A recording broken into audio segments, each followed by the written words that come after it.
Ada orang mengalami kasih Tuhan yang luar biasa, tapi mengambil kemuliaan bagi dia, menarik dia untuk dibesarkan, menarik dia untuk dipuji. Tapi kalau kita mengenal kasih Tuhan adalah supaya kita juga mau mengasihi dia dengan baik. Haleluya. Ini yang Tuhan kehendaki.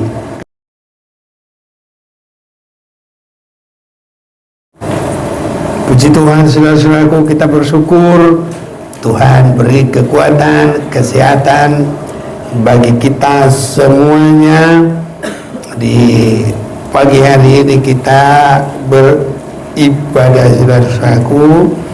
Saya mau mengajak kita membaca firman Tuhan dari kitab Suratan Rasul Paulus kepada jemaat yang ada di Efesus.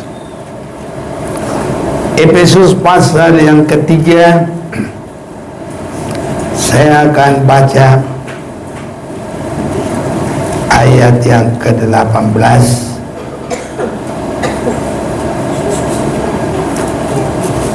sampai dengan 21. Demikian firman Tuhan. Aku berdoa supaya kamu bersama-sama dengan segala orang kudus dapat memahami betapa lebarnya, betapa panjangnya dan tingginya dan dalamnya kasih Kristus, dan dapat mengenal kasih itu sekalipun ia melampaui segala pengetahuan. Aku berdoa supaya kamu dipenuhi dalam seluruh kepenuhan Allah. Bagi Dialah yang dapat melakukan jauh lebih banyak daripada yang kita doakan atau pikirkan, seperti yang ternyata dari kuasa yang bekerja di dalam kita. Bagi Dialah kemuliaan di dalam jemaat dan di dalam Kristus Yesus turun-temurun sampai selama-lamanya bersama kita. Katakan amin. Iya, saudara-saudaraku, ya. Jadi Rasul Paulus berdoa biar semua mengerti dan memahami betapa lebarnya, betapa panjangnya, betapa tingginya dan dalamnya kasih Kristus. Ini sudah mencakup semua ukuran yang ada di bumi ini. Jadi ada lebar, ada panjang, ada tinggi, ada dalamnya. Ya, ini. Jadi sekarang mungkin matematik, ya. Kalau lagi kami dulu katanya itu ilmu ukur. Begitu dulu, saudara-saudaraku, ya. Jadi memang semua kita perlu mengenal. Kalau saya perhatikan kedudukan, penempatan, penulisan tentang jemaat Efesus ini dalam kitab yang terakhir, dalam kitab Wahyu, maka sidang jemaat di Efesus ini merupakan nomor satu prioritas perhatian dari Tuhan. Itu sebabnya langsung dalam kitab Wahyu pasal 2 ayat yang pertama, tuliskanlah kepada malaikat jemaat di Efesus. Ya, inilah firman dari Dia yang memegang ketujuh bintang itu di tangan kanannya dan berjalan di antara ketujuh kaki dian emas itu. Itu menunjuk Yesus Kristus di tengah-tengah jemaat, memperhatikan dengan sungguh-sungguh. Saudara-saudaraku, Rasul Paulus mendidik jemaat itu supaya menjadi prioritas di mata Tuhan. Karena di dalam Tuhan ini, kalau yang sulung itu perhatian Tuhan luar biasa. Yang pertama, perhatian Tuhan. Bahkan kadang nomor 2, 3, 4, 5 nggak dapat apa-apa. Yang dapat apa-apa itu berkat itu hanya yang pertama. Seperti suasana di kolam Bethesda. Siapa yang duluan dapat kemurahan, yang sakit sembuh. Ini saudara-saudaraku. Jadi kita supaya mendapat perhatian Tuhan, saudara-saudaraku, harus kita semua memahami, itu mengerti tentang kasih Tuhan. Karena dengan demikian, kalau kita bisa mengerti kasih Tuhan, kita juga akan mengasihi Tuhan dan tidak boleh hilang. Karena jemaat di Efesus ini juga, karena banyak kesibukan, ada waktunya mereka kehilangan kasih mula-mula. Dan kalau itu tidak cepat bertobat, apa yang terjadi? Mereka akan mengalami kegelapan. Karena disebutkan dalam Wahyu pasal yang kedua ini, ya, saya mau baca dulu bagi kita ayat yang kelima. Sebab itu ingatlah betapa dalamnya engkau telah jatuh.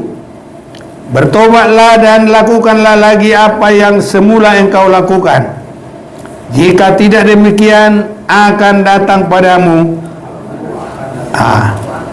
aku akan datang kepadamu, dan aku akan mengambil kaki dianmu, pelitanya dari tempatnya, jikalau engkau tidak bertobat. Jadi semua nanti menjadi gelap. Hatinya gelap, pikirannya gelap. Kalau orang pikirannya sudah gelap, waduh, nggak ada lagi saudara korem.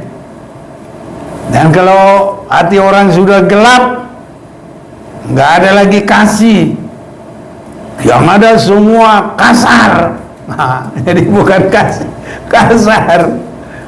Ya, saya yakin kita semua tidak ada yang suka dikasari. Tapi kalau dikasih, ya senang. Bahkan kadang sekali, ya kadang minta apalah ya, ya disenangin lagi tuh ya. Mungkin adakan sedikit ujian apa semua. Ya manusia begitu saudaraku. Hanya kalau dalam Tuhan itu tidak baik saudaraku. Ya, Memang kita saling puji juga bagus, tapi sebenarnya kalau minta dipuji juga nggak bagus, saudaraku. Kalau dalam firman Tuhan, coba kita baca dulu Lukas pasal yang ke-6. Lukas pasal yang ke-6, saya bacakan bagi kita.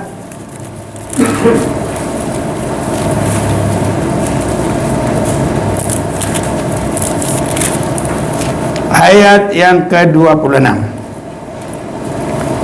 Celakalah kamu jika semua orang memuji kamu, karena secara demikian juga nenek moyang mereka telah memperlakukan nabi-nabi palsu. Saudara-saudaraku, karena kalau orang ingin puji-pujian itu dalam Tuhan sangat bertolak belakang.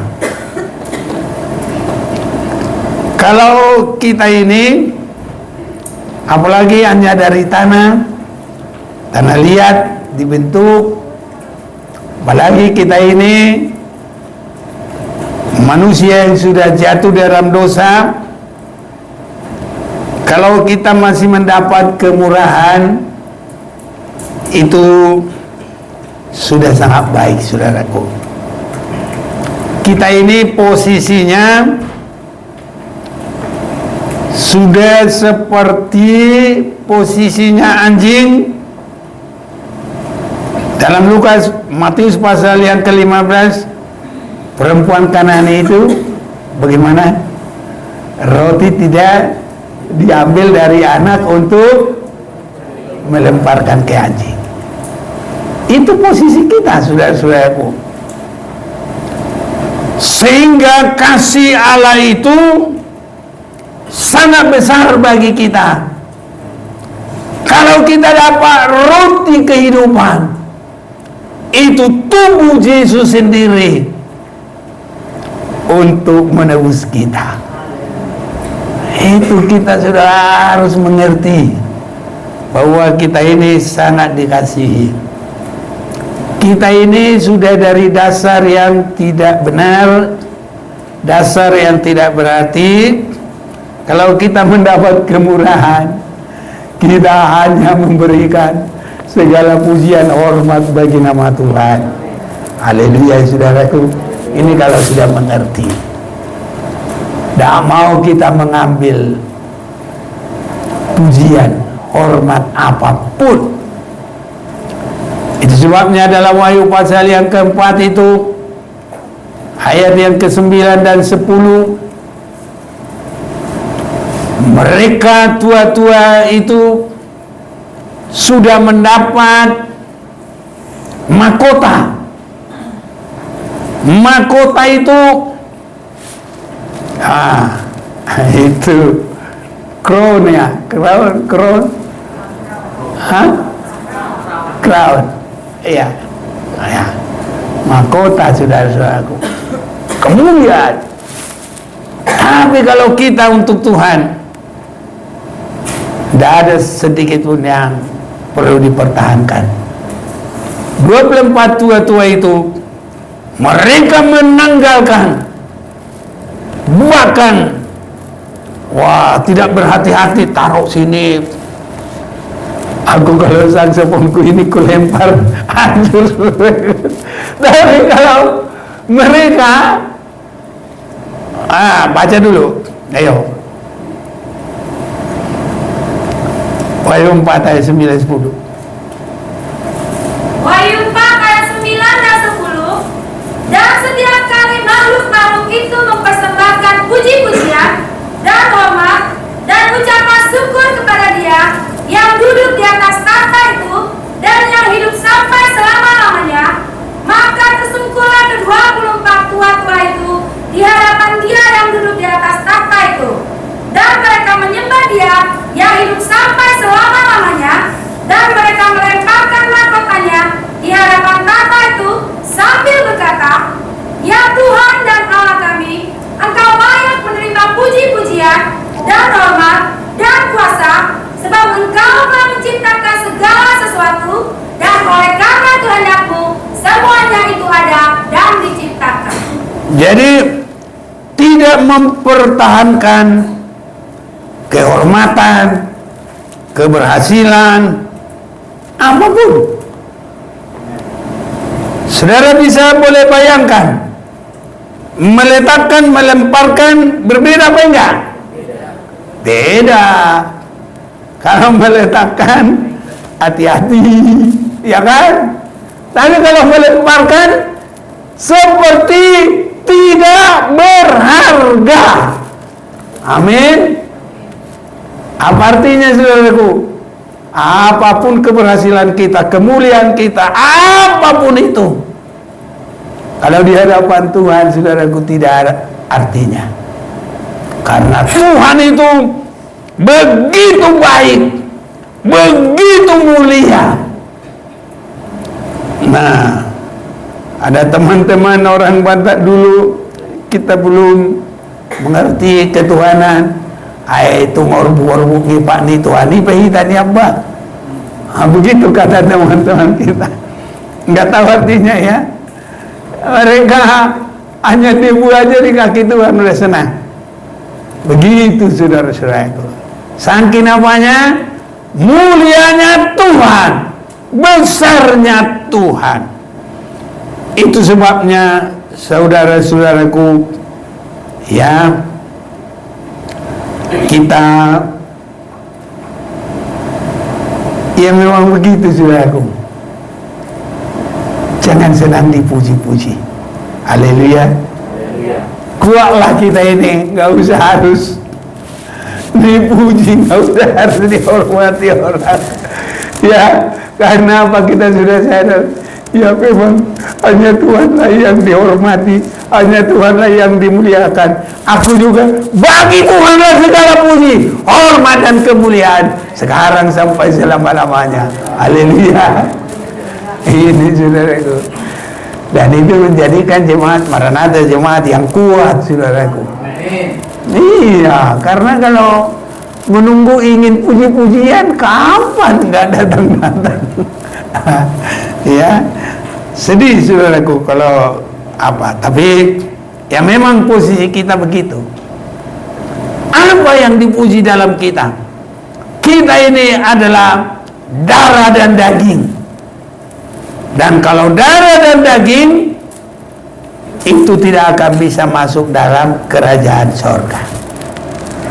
Nah, keinginan daging, keinginan darah, ini saudaraku, keinginan daging, disitulah ingin dimuliakan, ingin disanjung, ingin dipuji, semua di situ.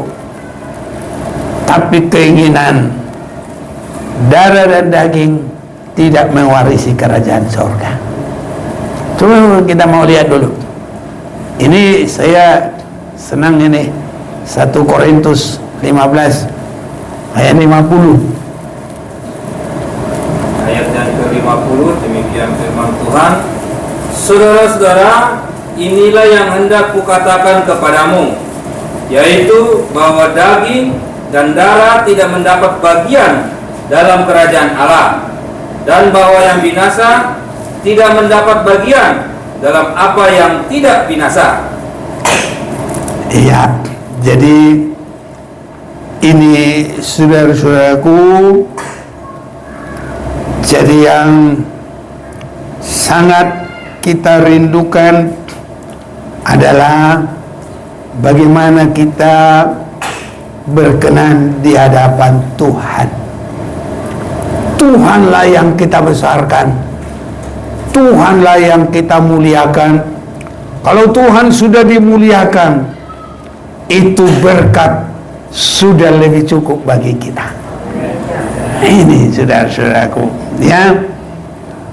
Jadi kita sudah lihat darah dan daging itu tidak bisa masuk, saudaraku. Kalau tidak bisa masuk ke surga, ngapain itu harus dimuliakan? Ngapain itu harus dipuji? Tapi biarlah kita berikan segala puji, hormat, kebesaran, kemuliaan bagi nama Tuhan. Jadi kita ini, saudaraku, kalau mengenal kasih Allah yang besar, harus semakin rendah hati. Kalaupun kita bisa diberkati Tuhan, bisa dipakai Tuhan, mengerti melayani Tuhan, itu hanya bagi hormat, kemuliaan bagi nama Tuhan. Kita akan berkata, kami ini hanya dari tanah liat, kami tidak layak menerima roti yang diambil dari anak-anak. Sebab anak-anak itu tadinya adalah orang Israel. Kita ini nggak ada apa-apanya, saudara-saudaraku. Ya, Lukas 17 ayat 10 kita baca juga. Lukas 17 ayat yang ke-10. Demikian jugalah kamu, apabila kamu telah melakukan segala sesuatu yang ditugaskan kepadamu, hendaklah kamu berkata, kami adalah hamba-hamba yang tidak berguna. Kami hanya melakukan apa yang kami harus lakukan. Iya. Jadi saudara-saudaraku, di hadapan Tuhan kita akan semakin rendah hati. Sangat indah, saudaraku. Saya senang kalau kita semua berhasil. Saya senang kalau semua kita bisa menikmati anugerah Tuhan. Ya, semuanya cukup, saudara-saudaraku. Dan Tuhan bisa memberikan melebihi dari apa yang kita doakan. Itu tadi kita sudah baca. Itu bagian dari kasih Tuhan, melebihi dari apa yang kita doakan. Ini saudara-saudaraku. Jadi ya, kita saudara-saudaraku harus tetap mengerti kasih Tuhan supaya menggairahkan kasih kita kepada Tuhan. Haleluya. Nah, ini sangat baik. Ini rahasianya. Ada orang mengalami kasih Tuhan yang luar biasa, tapi mengambil kemuliaan bagi dia, menarik dia untuk dibesarkan, menarik dia untuk dipuji. Tapi kalau kita mengenal kasih Tuhan adalah supaya kita juga mau mengasihi dia dengan baik. Haleluya. Ini yang Tuhan kehendaki. Kalau sudah begini, ini jemaat Maranatha ini siap bagi hari kedatangan Tuhan. Ya, karena saudara-saudaraku, ya, kalau sudah hilang kasih mula-mula, ini rugi, saudaraku. Tadi itu Wahyu pasal 2 itu mulai ayat 4.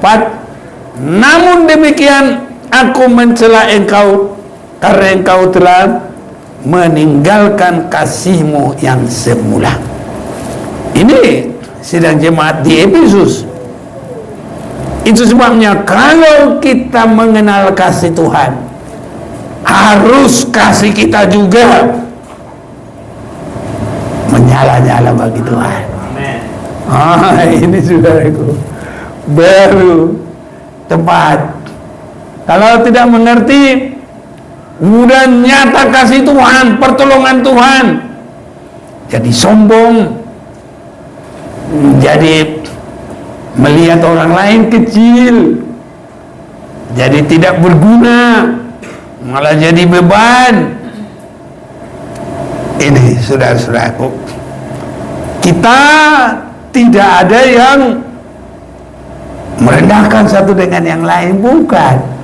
Tapi kebenaran firman yang harus kita mengerti supaya kita tetap dalam berkat itu, bahkan supaya kita tetap meningkat dalam anugerah daripada Tuhan itu.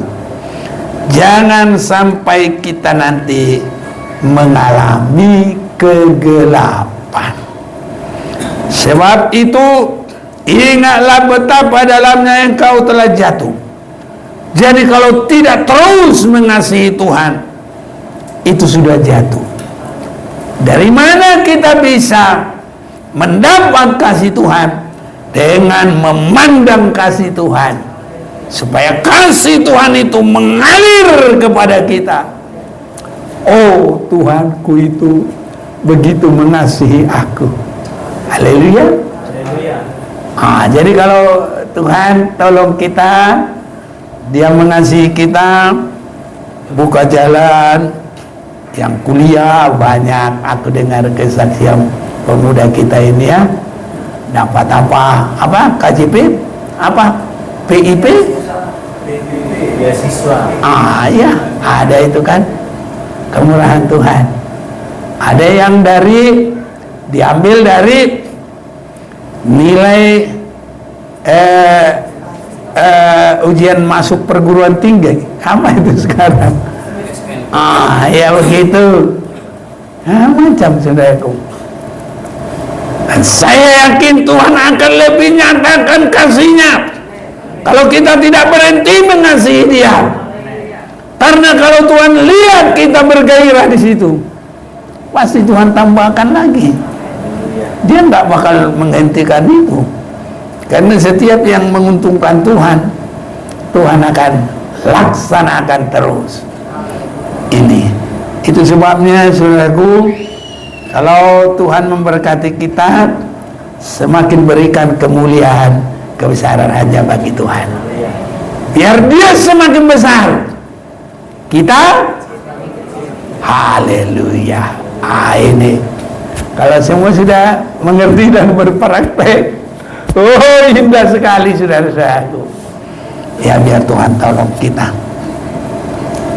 Ini saudara-saudaraku, tadi dalam Efesus kita sudah mendengar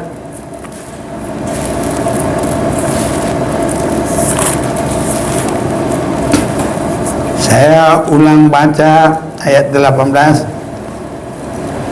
Aku berdoa supaya kamu bersama-sama dengan segala orang kudus dapat memahami, itu mengerti.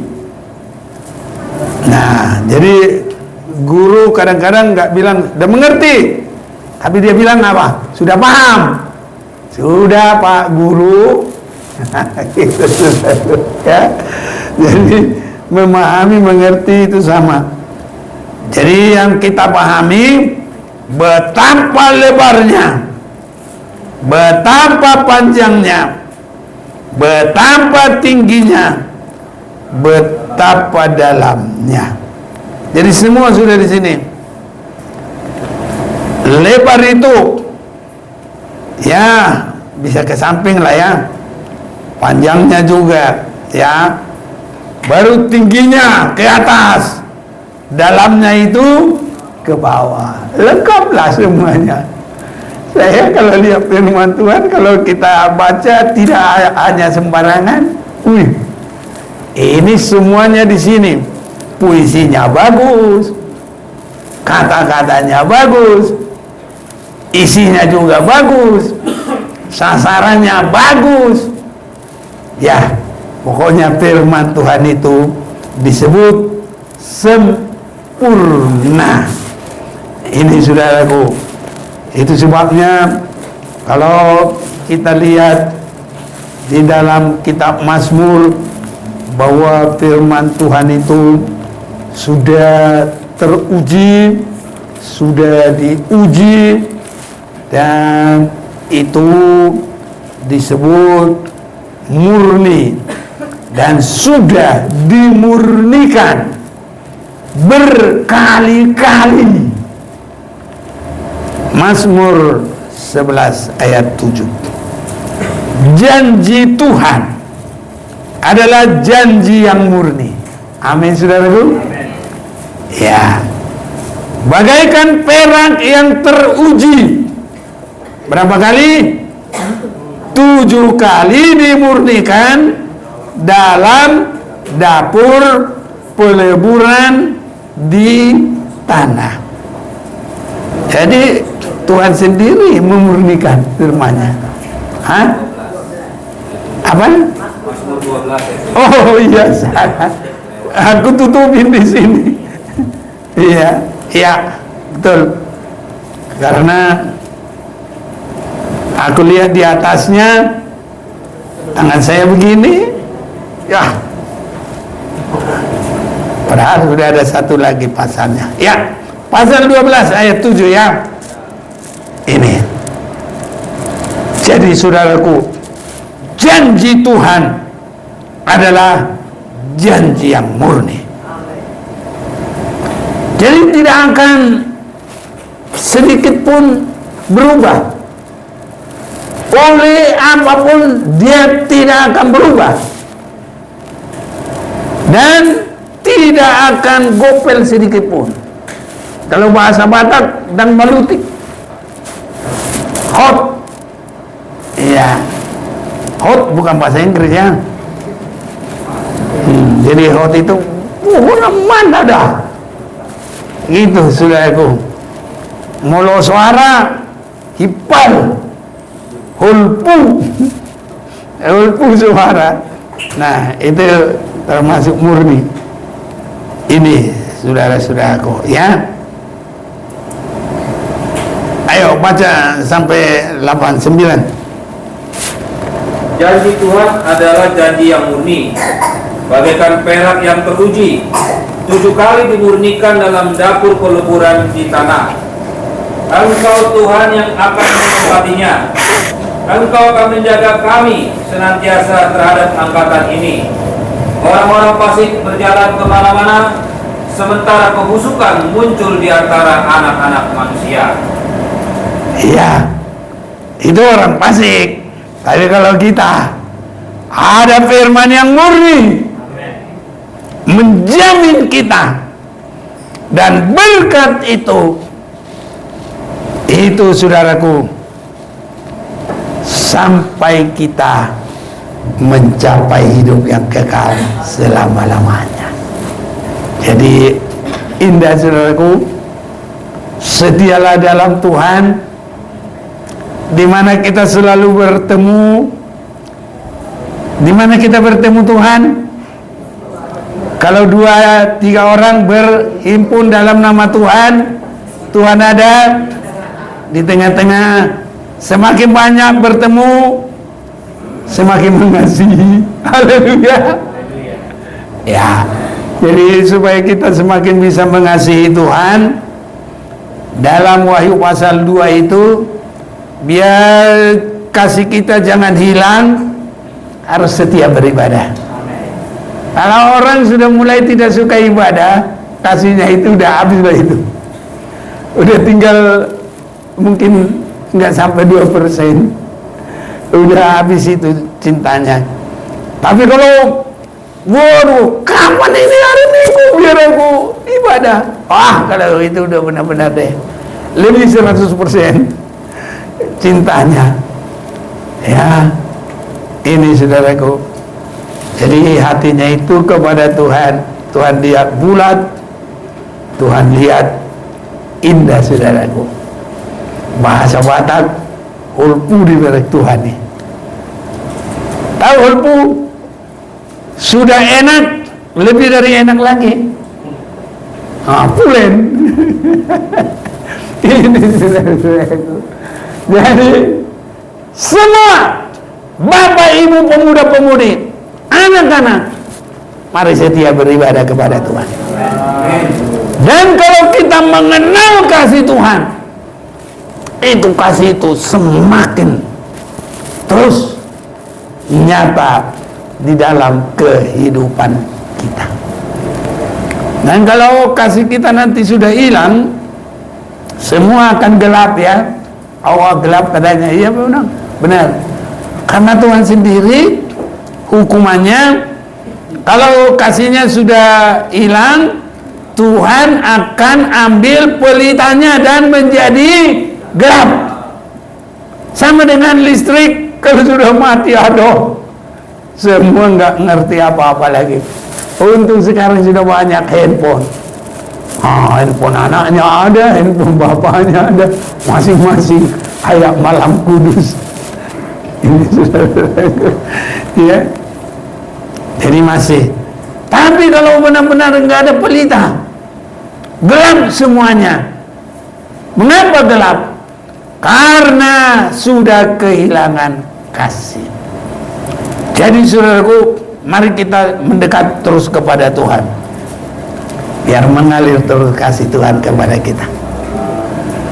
Saudara-saudaraku, walaupun kasih Tuhan itu kita harus bergumul setia, kadang kita harus menanti, kadang kita harus melakukan segala sesuatu, tapi benar-benar kasih Tuhan itu nyata dan tidak mengecewakan. Saya sekitar umur 19 tahun itu 100% hanya kepada Tuhan. Jadi saya makan, saya minum semua hanya dari Tuhan. Nah, disitulah nanti tanggal 29 pernikahan kami 50 tahun. Kalau flashback sedikit, mana ada yang dukung kalau secara dari kampung, dari famili. Tapi ya pernikahan kami ada juga yang siap menjadi bapak angkat saya, ada keluarga angkat saya, ada. Ini saudaraku. Jadi ya sama juga, ada pesta, ada apa, semua sama aja. Nah, itu sebabnya kalau saya mulai tinggalkan kampung halaman sekitar umur 14-15, saya tidak pernah lagi dukungan dari keluarga karena aku sudah merantau, saudara-saudaraku. Tapi begitu aku pasrah kepada Tuhan, semua Tuhan atur sampai hari ini. Benar, saudara-saudaraku, segala sesuatu hanya dari kemurahan Tuhan. Ini saudara-saudaraku, walaupun tidak terlalu kaya sekali, tidak terkenal sekali, tapi apa yang dalam firman Tuhan, kalau ada yang dimakan, diminum, cukuplah. Ya, jadi kita bisa mengucap syukur kepada Tuhan. Itu secara duniawi. Tapi secara rohani, saya punya keyakinan dalam kebenaran firman, kasih Tuhan yang paling besar. Pertama-tama, Allah memberikan anaknya satu-satunya, siap menjadi anak domba Paskah bagi kita. Ini yang sangat besar. Itu sebabnya saudaraku, berkat rohani kita yang sangat besar, kalau kita bisa menerima Yesus dan diubah. Ya, makanya ada nyanyian kita, dia ubahku semakin hari. Ya, begitu. Saya cuma itu ingatnya, saudaraku. Jadi kalau Tuhan bisa panggil kita dan diubah. Rasul Paulus mengatakan, itu melebihi segalanya. Biar kita sampai mampu berkata, perkara dunia ini boleh kita nikmati, tapi bukan itu yang terutama. Kalau dianggap dari kasih Allah yang siap untuk membawa kita, memberikan kemuliaan untuk hidup yang kekal selama-lamanya, Rasul Paulus berkata, harta, ya, kalau dia tadinya orang yang terpandang, orang yang pintar karena dia adalah ahli Taurat, ya itu terpandang dalam bangsa Israel, tapi dia tidak menganggap itu yang terutama, tapi itu dianggap itu apa? Ya, haleluya, haleluya saudaraku. Biar Tuhan tolong kita, jangan karena sampah kita terhalang mengasihi Tuhan. Amin saudaraku. Ya, biar Tuhan tolong kita. Saudara-saudara yang kekasih, kalau saya mulai melihat dalam pengiringan saya bersyukur kepada Tuhan. Ya, Tuhan berikan kekuatan bagi saya. Biarpun kita 3 kali ibadah, Rabu, Sabtu, Minggu, saya nggak suka ya satu pun itu. Aduh, aku nggak enak badan, sakit. Saudara-saudaraku, saya lawan semuanya. Ya, dan justru di situ Tuhan kasih kekuatan bagi kita. Tuhan sembuhkan saudaraku. Jadi kalau kita ada kesulitan, justru mau lari kemana lagi? Ya datanglah kepada Tuhan. Kalau ada hati kita, kalau hatiku sedih dan duka, gue ingat rumahku di surga. Kita ingat Tuhan juga. Haleluya. Nah, kalau ada persoalan, udah.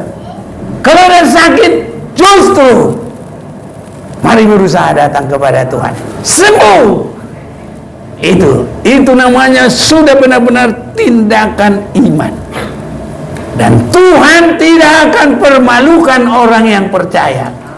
Disembuhkan oleh Tuhan. Itu sebabnya sangat penting saudara-saudaraku, kita mengenal kasih Tuhan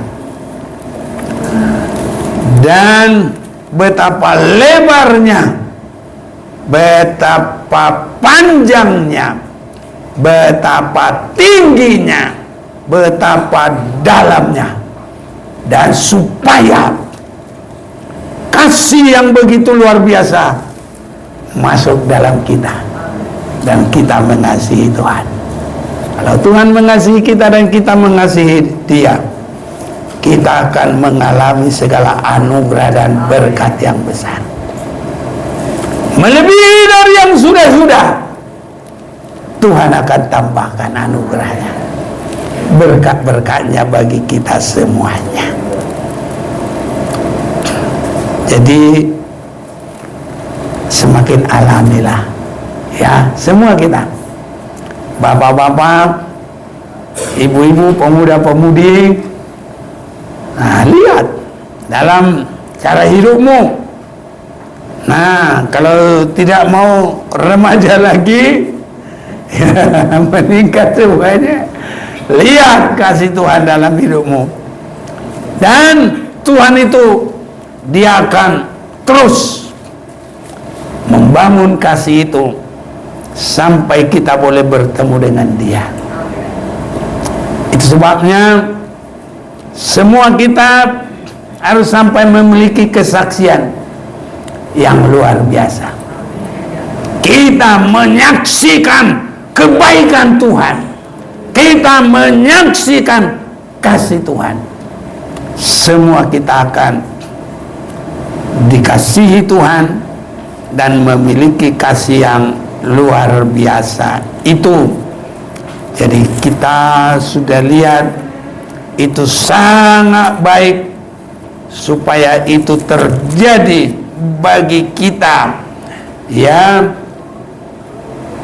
betapa lebarnya, betapa panjangnya dan tingginya dan dalamnya kasih Kristus, dan dapat mengenal kasih itu sekalipun ia melampaui segala pengetahuan. Aku berdoa supaya kamu dipenuhi di dalam seluruh kepenuhan Allah. Jadi dari kita mengenal kasih itu, dari situlah kita mengenal kepenuhan Allah. Karena 1 Yohanes pasal yang keempat ayat yang ke-8, Allah itu adalah kasih adanya. Boleh baca 1 Yohanes 4 ayat yang ke-8, firman Tuhan, barang siapa tidak mengasihi, ia tidak mengenal Allah, sebab Allah adalah kasih. ya.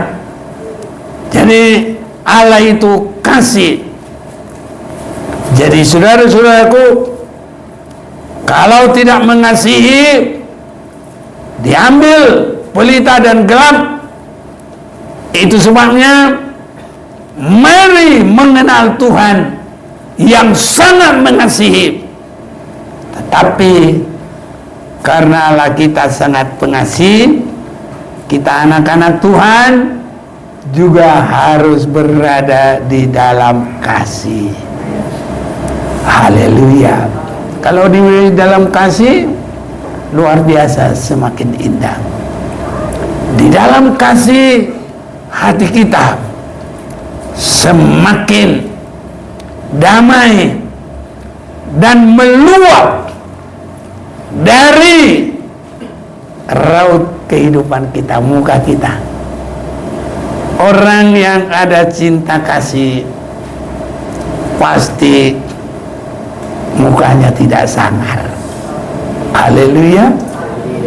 Tapi kalau tidak ada kasih, uang nenek-nenek aja juga diambil. Itu giginya itu, kau lihat aku kalau lihat yang gitu tuh seram saya lihat. Kalau dulu ya nggak apa-apa, ya paling bilang teman. Tapi kalau sekarang kita lihat begitu, seram juga. Itu saudaraku. Tapi kalau ada cinta kasih di dalamnya, mukanya juga senyum dan bermuka gembira. Angkat tangan, pujilah Dia, berjabat tangan semua, senyum gembira. Itu saudaraku. Kalau ada kasih di dalamnya, tidak bakal suaranya woi. Tapi ada hal-hal yang indah saudara-saudaraku.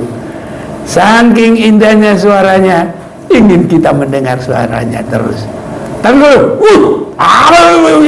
waduh.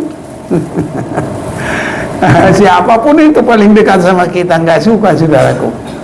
Taruhlah suami istri, kalau begitu salah satunya pasti nggak senang. Tapi saudaraku, kalau ada tindakan kasih itu sampai dalam tingkah laku, dalam pembicaraan, senyum saudaraku. Jadi mukanya kata orang seperti bulan purnama. Haleluya. Amin. Gimana muka kita sudah kayak bulan purnama ini? Iya. Tapi kalau nggak ada tindakan kasih saudaraku, kayak apa katanya? Kayak pepaya lonjong. Sudah pepaya lonjong, bopeng-bopeng lagi, nggak mulus saudaraku. Ya, itu kata orang-orang. Biasanya kalau pembukaan ibadah, mari, muka kita seperti apa tadi? Bulan purnama. Ini dia. Jangan saudaraku seperti pepaya lonjong yang bopeng-bopeng. Kalau udah pepaya lonjong bopeng-bopeng mau makan juga gak selera sudah ya. Biar kata orang manis, kita nggak suka saudara. Tapi kalau seperti bulan purnama, ya semuanya kita seperti bulan purnama bagi semua. Haleluya. Dan semua harus merasakan, waduh, istriku ini semakin lama semakin seperti bulan purnama. Suamiku ini harus begitu pengalaman. Istri jangan kayak bersatu sama kace, kucing. Tapi harus ada cinta kasih yang luar biasa. Sampai dia bersaksi, kulihat di wajahmu kemuliaan Tuhan, ku kasihi kau dengan kasih Tuhan, ku kasihi kau dengan kasih Tuhan, ku kasihi kau dengan kasih Tuhan, ku lihat di wajahmu kemuliaan Raja, ku kasihi kau dengan kasih. Dengan kita mengenal kasih Tuhan, dan kasih itu boleh mengalir dalam kita, dan kita mengasihi satu dengan yang lain. Tuhan tolong, Tuhan berkati kita, berkatnya akan semakin tercurah bagi kita. Saya undang berdiri, ku cinta keluarga Tuhan.